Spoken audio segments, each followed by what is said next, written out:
Some of you may be clicking on this video thinking to yourselves, oh great, he's going to talk about the doll again. Because on this channel I have somewhat extensively talked about the scene in Terror of the Autons where the plastic doll comes to life. I've always rated it as the scariest scene in the history of Doctor Who.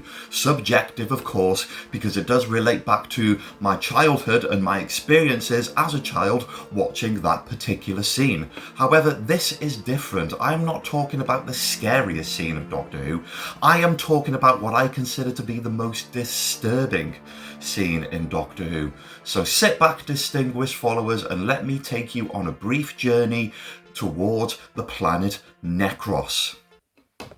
Revelation of the Daleks is a bit of an odd Doctor Who story. Surreal, fast-paced, quirky. I love it. But I'm not going to say it's perfect. There are often moments in this serial where things happen and the writing does an awful job of explaining it.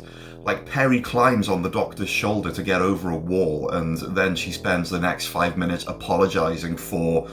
presumably she damaged his cloak. I don't know, it doesn't really explain it properly, and it wasn't until I looked on fandom recently that I was able to fully work out and comprehend exactly why Alexei Sayle was a fourth wall breaking DJ in this story. It's actually a neat science fiction story and it does make sense if you watch it and study it enough times, but you really need some outside source to explain it fully because the writing within doesn't always do the best job of conveying what's going on. However, I still love it. There is a kooky, fast-paced madness to the entire spectacle, and there is one particular scene which I rate to be the most horrific and just generally wrong things that Doctor Who has ever done, both classic and revival. In fact, I'm pretty sure you wouldn't even see this in a revival episode. So here we go. Planet Necros is home to the Tranquil Repose, and the Tranquil Repose is a funeral home with a twist. If you are on the verge of death, you can put yourself in suspended animation in the hope that one day a cure will be found for whatever ails you, at which point you can be woken up. Anyway, but for all intents and purposes, it's basically a funeral procession where you go into suspended animation, so it's a pretty clean-cut and respected organisation, and the Doctor is visiting the planet Necros with his companion Perry in order to pay respects to a one Arthur Stengos. Arthur Stengos is one of the galaxy's leading, agronomists, and more than just a regular guy, as the Doctor quips to Perry. But also, Natasha and her colleague, Natasha being the daughter of Arthur Stengos, are also on the planet because they suspect that the people in suspended animation aren't really in suspended animation after all. Meanwhile, it has become apparent to the viewer that Davros is on the planet Necros. He has exiled himself and gone into hiding, presumably after that big old kerfuffle in Resurrection of the Daleks. It's never really explained. Never mind, Davros is performing what is most likely his most disgusting project to date.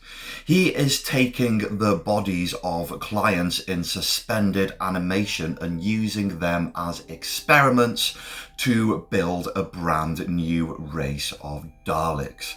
And this is the gruesome revelation that Natasha and her friend uncover when they breach the innermost sanctums of the Tranquil Repose. They discover a giant water tank filled with brains. And while this is going on, Davros watches secretly via monitor, grinning with twisted glee at the shocking discovery they are about to make. Natasha and her colleague enter a room and find a transparent plastic Dalek casing with some kind of blobby mass inside. This blobby mass is in fact Arthur Stengos, Natasha's father. Arthur Stengos is not in a good place. Only part of his face can be seen. Only one of his eyes opens when he sees Natasha and her friend. The rest of him is cloaked in a shroud of organic mess. Gore on Doctor Who. At the top of his head beats and pulsates a kind of blobby brain type thing, which pounds in rhythm to the diegetic drums and the riddled synths that holler over this torturous scene. There is no hope for this man now. He is too far gone in the experiments. His teeth have been all but replaced by metal plates, and who knows what has happened to the rest of his body. He stares dejected and almost lifeless at his daughter, being able to recollect only her through sheer love as she stares back at him in horror. And whilst he begs for a mercy killing, the Dalek programming interjects and he starts to fire out the generic diatribe of Dalek conquests and being supreme and being the master race.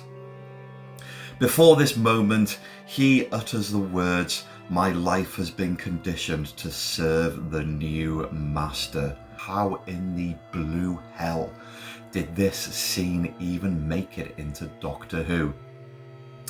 I mean, really, Doctor Who is no stranger to body horror. There are numerous examples that we can pick out of people being transformed into aliens and monsters. The one that immediately sprung to my mind, which is actually quite humorous, as a lot of them were, would be the Seeds of Doom, that first act when they're on the Antarctic base and one of their colleagues gets turned into a kind of organic plant monster, or for all intents and purposes, a green axon.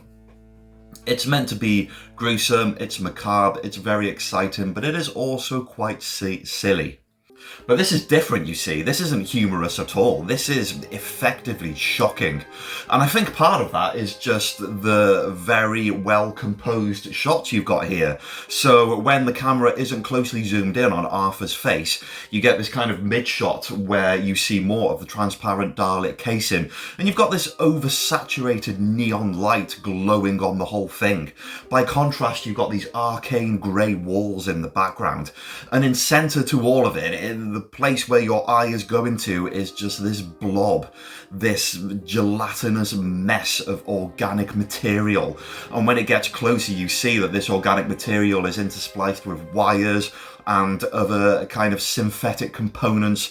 And fair play to the Doctor Who production team for making all of this work and for going to the extra length to have one of the small sections of that organic shroud around Arthur's head to have a pumping mechanism so it beats and pulses the entire time he's talking.